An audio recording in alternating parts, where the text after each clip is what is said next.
অসমত বসবাস কৰা জাতীয় অসমৰ ভৱিষ্যত সুৰক্ষাৰ স্বাৰ্থত এক নিৰবিচ্ছিন্নভাৱে সংগ্ৰাম কৰি অহা অসম জাতীয়তাবাদী যুৱ ছাত্ৰ পৰিষদে আজি পহিলা বহাগৰ দিনা নলবাৰীৰ সমাজ জীৱনৰ লগত জড়িত বিভিন্নজন ব্যক্তিৰ ঘৰত ইতিমধ্যে বিহু পৰিৱেশন কৰিছে। তেখেতসকলে ইতিমধ্যে আজি কেইবাবছৰ ধৰি এই পৰম্পৰাগত ইতিমধ্যে অব্যাহত ৰাখিছে আৰু নলবাৰীৰ জিলাখনৰ বিভিন্নজন যি সমাজ জীৱনৰ যি ব্যক্তি আছে তেওঁলোকৰ লগত আহি ঘৰত উপস্থিত হৈ বিভিন্ন ধৰণৰ সম্বৰ্ধনা জনাই আছে। মই মোৰ সহযোগ অকমান ইয়াৰ পৰিৱেশ অকমান দেখুৱাবলৈ অনুৰোধ জনাইছো যে আজি নলবাৰী নহয় অসমৰ এগৰাকী বিশিষ্ট চিকিৎসক ডাক্তৰ প্ৰণৱ মল্ল বৰুৱাৰ ঘৰত উপস্থিত হৈছে অসম জাতীয়তাবাদী যুৱ ছাত্ৰ পৰিষদৰ নলবাৰী জিলা সমিতি আৰু তেখেতসকলে ইতিমধ্যে সুন্দৰভাৱে ইয়াত অংশগ্ৰহণ কৰিছে। খন্তেক পিছতে তেখেতক সম্বোধন জনাব। মই মোৰ সহযোগী এই যিটো অনুষ্ঠান এই অনুষ্ঠানটো অকমান দেখুৱাবলৈ অনুৰোধ জনাইছো। অসম জাতীয়তাবাদী যুৱ ছাত্ৰ পৰিষদৰ নলবাৰী জিলা সমিতিৰ সন্মানীয় সভাপতি আছিক আহমেদ ডাঙৰীয়া।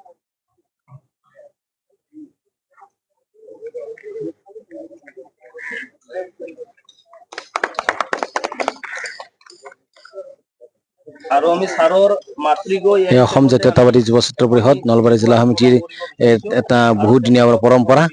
বহু কেইবছৰৰ পৰা নলবাৰীৰ যি সমাজ জীৱনৰ যিখিনি ব্যক্তি সেইখিনি ব্যক্তিক অসম জাতীয়তাবাদী যুৱ ছাত্ৰ পৰিষদৰ নলবাৰী জিলা সমিতিয়ে এটি বিহু দল লৈ সেই বিশিষ্ট ব্যক্তিসকল চিকিৎসক শিক্ষাবিদ বা বিশিষ্ট ব্যক্তিসকলৰ ঘৰে ঘৰে গৈ ফুলাম গামোচা আদৰ জনাই সংগঠনটোৰ পৰৱৰ্তী কাৰ্যক্ৰম এনেকাৰ কাৰণে আশীৰ্বাদ গ্ৰহণ কৰি ইতিমধ্যে গামোচা দিয়াৰ লগতে বিভিন্ন বিহুৱা দল লগত লৈ ইতিমধ্যে তেখেতসকলে ঘৰে ঘৰে যোৱা পৰম্পৰা অব্যাহত ৰাখিছে আৰু নলবাৰী সমাজ জীৱনৰ লগত জড়িত যিখিনি ব্যক্তি যিখিনি সম্বৰ্ধিত ব্যক্তি সেই সম্বৰ্ধিত ব্যক্তিসকলক তেখেতসকলে সম্বৰ্ধনা জনাই আহিছে। আমি এই যি সম্বৰ্ধনা জনাবলৈ আগবাঢ়িছে নলবাৰী অসমৰ বিশিষ্ট চিকিৎসক ডাক্তৰ প্ৰণৱ মল্ল বৰুৱা। পাই উঠিল সমস্ত জগত বহাগ চাগে তেনেকুৱাই আমিও অসম জাতীয়তাবাদী যুৱ ছাত্ৰ পৰিষদৰ নলবাৰী জিলা সমিতিয়ে বাপতি সাহন ৰঙালী বিহুৰ এই উৎসৱৰ মুহূৰ্তত আপোনাৰ চোতালত বিহু হুঁচৰি গাই আপোনালৈ যাচিছো অপৰন্ত শুভকামনা। আজি পহিলা বহাগৰ এই মধুৰখনত কামনা কৰো আগত সময়ত আপোনাৰ দিনবোৰ সুখময় আৰু মধুময় হওক। ধন্যবাদেৰে আছিক আহমেদ সভাপতি, উদীপ্ত দাস সাংস্কৃতিক সম্পাদক, প্ৰাঞ্জল কলিতা সাধাৰণ সম্পাদক, অসম জাতীয়তাবাদী যুৱ ছাত্ৰ পৰিষদ নলবাৰী জিলা সমিতি। দিনাংক 1 বহাগ 1432 ভাস্কৰাব্দ 15 এপ্ৰিল 2025 ইংৰাজী।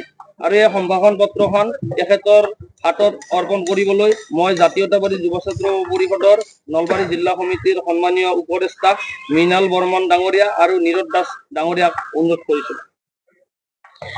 সম্বোধন জনাইছে অসম জাতীয়তাবাদী যুৱ ছাত্ৰ পৰিষদৰ কেন্দ্ৰীয় সমিতিৰ বিষয়ববীয়া তথা নলবাৰী জিলা সমিতিৰ সাধাৰণ সভাপতি আছিক আহমেদ ডাঙৰীয়া, সাধাৰণ সম্পাদক প্ৰাঞ্জল কলিতা ডাঙৰীয়া প্ৰমুখ্যে কেন্দ্ৰীয় সমিতিৰ মৃণাল কুমাৰ বৰ্মন, নলবাৰী জিলা সমিতিৰ উপদেষ্টা আৰু তেখেতসকলে অসমৰ এগৰাকী বিশিষ্ট চিকিৎসক ডাক্তৰ প্ৰণৱ মল্ল বৰুৱাদেৱক সম্বৰ্ধনা জ্ঞাপন কৰিবলৈ পোৱা দেখিবলৈ পাইছে আজি বহাগৰ পহিলা দিনা।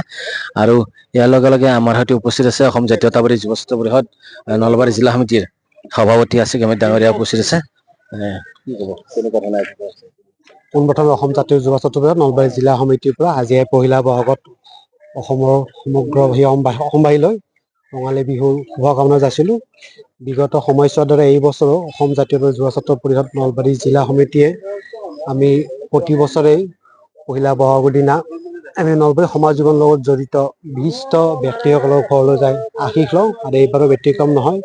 আমি এই বছৰো নলবাৰী সমাজ জীৱনৰ জড়িত বিশিষ্ট ব্যক্তিসকলৰ ঘৰলৈ ইতিমধ্যে আহিছোঁ। গতিকে আহি পেলাই তেওঁলোকৰ আশীষ লৈছোঁ, শুভকামনা যাচিছোঁ।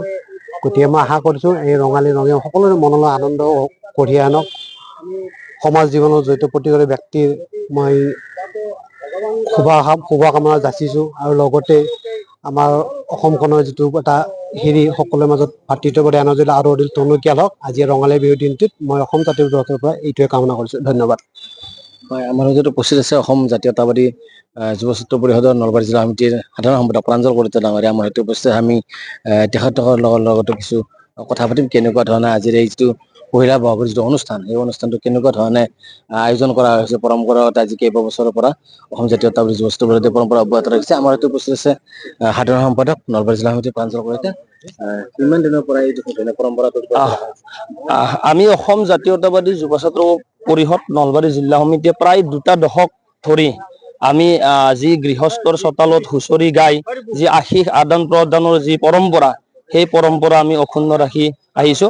আৰু এই বুলিও আমি যুৱ ছাত্ৰ পৰিষদৰ নলবাৰী জিলা সমিতিয়ে নলবাৰীৰ সমাজ জীৱনৰ লগত জড়িত হৈ থকা বিভিন্ন ব্যক্তিৰ গৃহত গৈ আমি চোতালত গৈ আমি বিহু হুঁচৰি প্ৰদৰ্শন কৰি আমি তেখেতসকলক আমি আশীৰ্বাদ দিছো বা আমি তেখেতসকলৰ পৰা আশীৰ্বাদ লৈছো।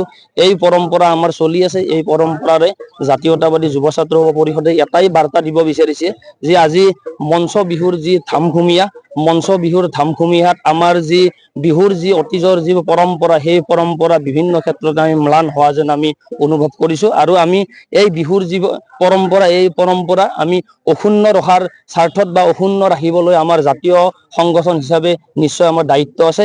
এই দায়িত্ব আমি পালন কৰিছো। আৰু আপোনালোকৰ সংবাদ মাধ্যমৰ জৰিয়তে সমগ্ৰ অসমৰ জনসাধাৰণলৈ আমি আহ্বানো জনাব বিচাৰিছো যি আমাৰ মঞ্চ বিহু আমাক লাগিব, তাৰ লগে লগে আমাৰ যি পৰম্পৰা, যি গৃহস্থৰ চোতালত হুঁচৰি গোৱা পৰম্পৰাকে আদি কৰি যি বিভিন্ন বিহুৰ যি পৰম্পৰা আছে, এই পৰম্পৰাসমূহ আমি জীয়াই ৰাখিলেহে, এই পৰম্পৰাসমূহ আমি অটুট ৰাখিব পাৰিলেহে আমাৰ বিহু অতীতলৈ আমাৰ সুন্দৰ হৈ থাকিব।